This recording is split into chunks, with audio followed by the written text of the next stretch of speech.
रानी परी अपनी दूसरी परियों के साथ धरती लोक पर भ्रमण करने आई थी। रानी परी, मैंने सुना है धरतीवासियों का रहन सहन बहुत बदल चुका है। हाँ, देख तो मैं भी यही रही हूँ।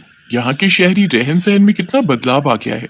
रानी परी, क्यों ना इस बार हम धरती के गांव घूमने की योजना बनाएं? हाँ, विचार तो अच्छा है।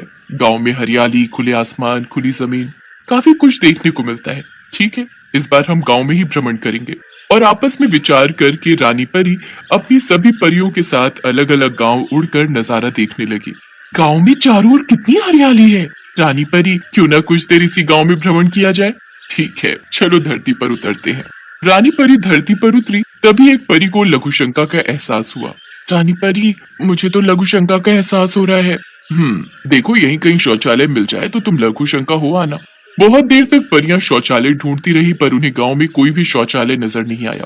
शाम घिर आई थी और अंधेरा होने वाला था। अचानक परियों की नजर कुछ औरतों पर पड़ती है जो हाथ में लोटा लिए जंगल की ओर जा रही थी। परियों ने अपना रूप बदल लिया और साधारण लड़कियों के रूप में आ गई।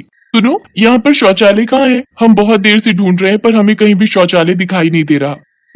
हमारे गांव में तो शौचालय नहीं है। हम तो खेतों और जंगल में ही शौच के लिए जाती हैं। अब रात होने वाली है, इसलिए हम वहीं जा रही हैं। तुम भी हमारे साथ चल सकती हो। ऐसे जंगल और खुले में शौच कौन करता है? उसके लिए तो शौचालय बने होते हैं।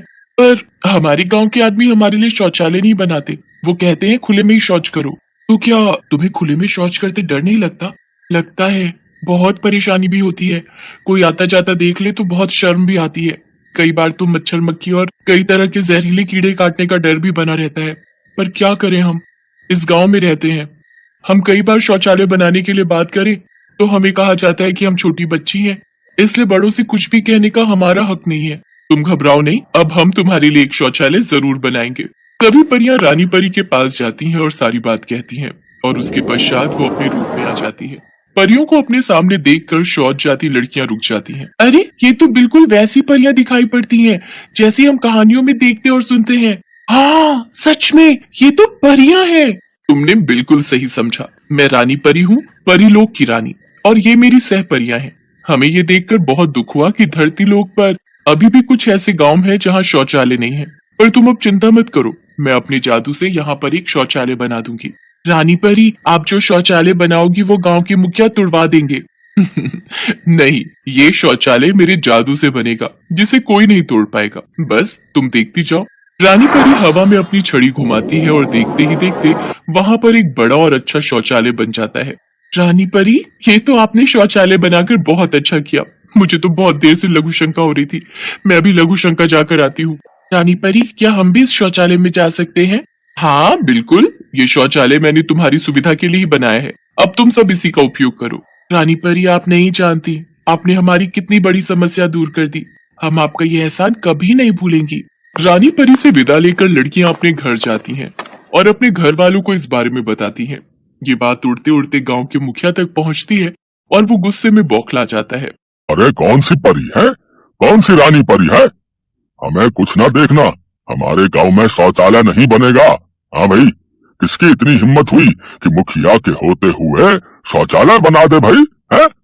चलो रे लड़कों, अभी के अभी फावड़ा, हथौड़ा और कुदाल लेकर उस शौचालय को तोड़ने चलते हैं। हाँ। मुखिया अपने लड़कों को लेकर शौचालय तोड़ने के लिए जाता है।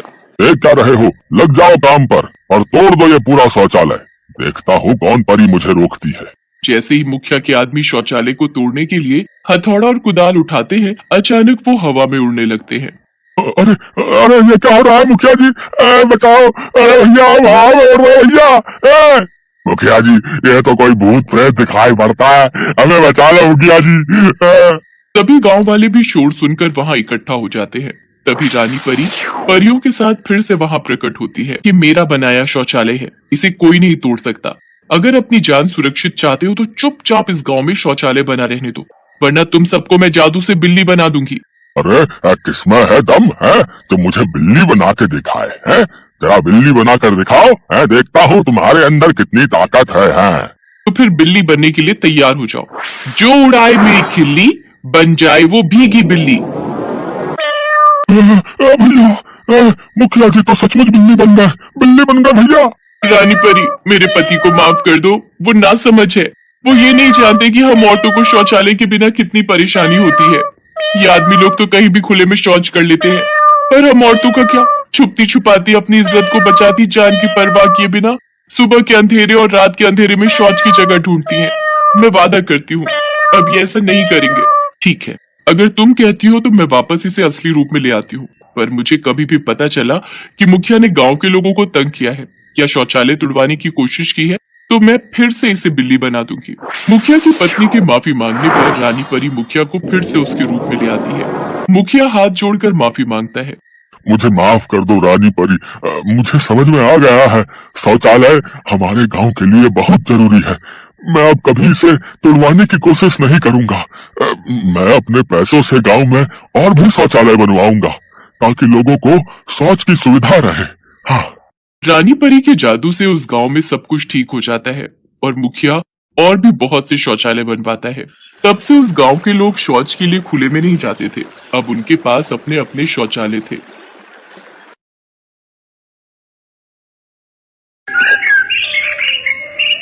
बंसी और हरिया एक महीने बाद शहर से वापस अपने गांव मोहनपुर आए थे।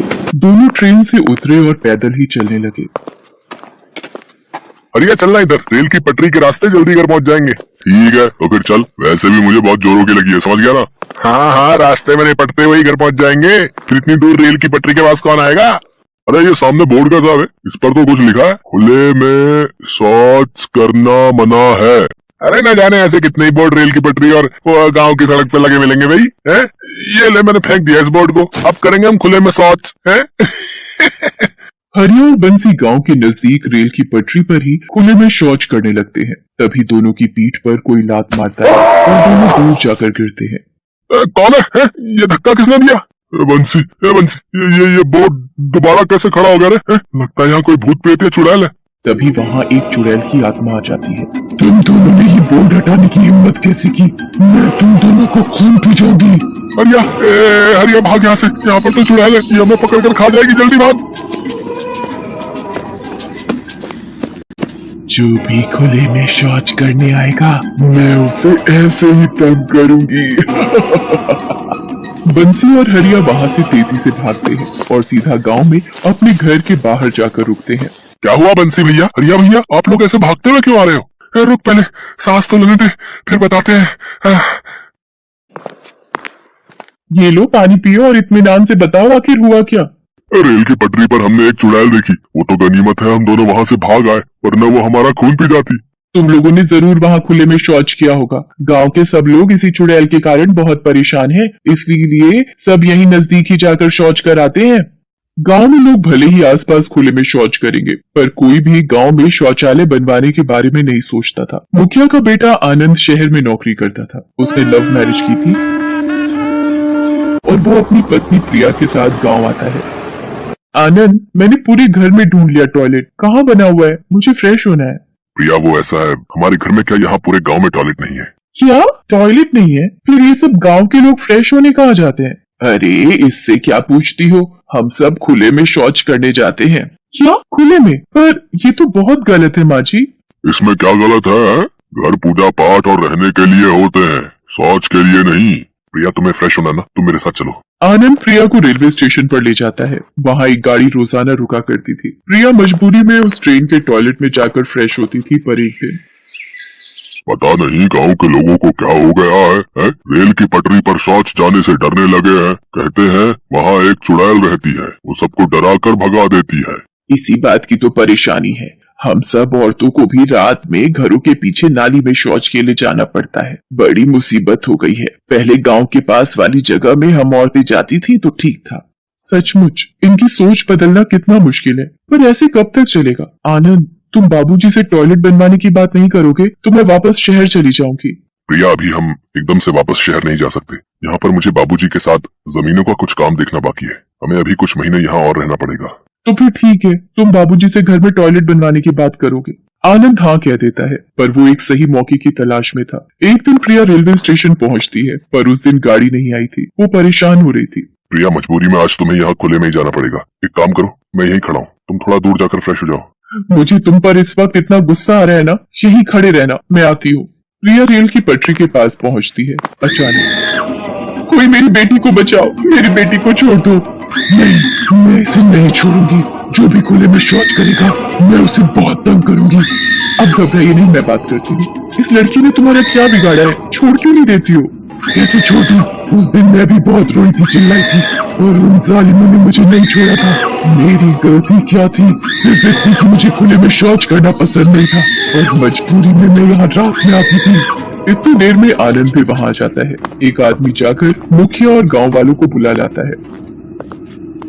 तुम्हारे साथ क्या गलत हुआ है, हमें बताओ।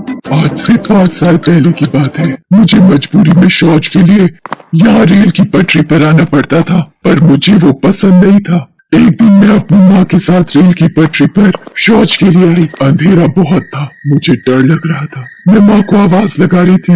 इतनी देर में किसी ने पीछे से मेरा मुंह दबाया और कुछ अनजान लोग मुझे झाड़ियों में ले गए और फिर उसके बाद उन सब ने मेरा गला दबाकर मुझे मार दिया। सदमे से मेरी माँ भी गुजर गई। मैंने उन कातिलों को तो मार दिया पर मेरी आत्मा को शांति नहीं मिली। काश गांव में शौचालय होता तो इस तरह से मेरी मौत न होती।